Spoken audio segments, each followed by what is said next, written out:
Metre ब्याज भनेको के हो अझै पनि धेरै मान्छेहरूलाई थाहा छैन।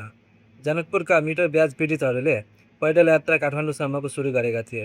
उनीहरूलाई यात्राकै क्रममा गृहमन्त्री सुदन गुरुङ निजगढमा गएर भेट्नुभयो र वार्ता पनि गरे, तर सहमति भएन।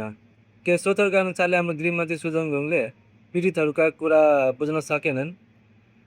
सबभन्दा पहिला त बुझौँ कि मिटर ब्याज भनेको के हो। जस्तै कि यो हेर्नु, यो चाहिँ एउटा फोटोकपी हो, ओरिजिनल पेपर चाहिँ यो होइन। यहाँ हेर्न सक्नुहुनेछ। ओरिजिनल पैसा जस्तै तपाईँले 2 लाख लिनुभएको छ भने त्यो तल लेखेको हुन्छ, त हेर्न सक्नुहुनेछ, तल लेखेको हुन्छ। र त्यही 2 लाखलाई 4 गुणा गरेर 8 लाख चाहिँ यहाँ माथि लेखेको हुन्छ। यता एक्जाम्पलको लागि है, यो ओरिजिनल होइन। मुद्दा गर्ने बेलामा के हुन्छ, तपाईँले पैसा तिर्न सक्नु भएन, पैसा लिएको बापत तपाईँले धितो राखेको हुन्छ, कसैले जग्गा राखेको हुन्छ, कसैले सुन राखेको हुन्छ, कसैले के राखेको हुन्छ। अब धनीले के गर्छ, पैसा दिने व्यक्तिले उसले मुद्दा गर्ने बेलामा यहाँ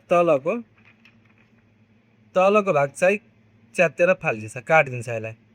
त्यस पछाडि मुद्दा गर्ने भनेको माथिकोले हो।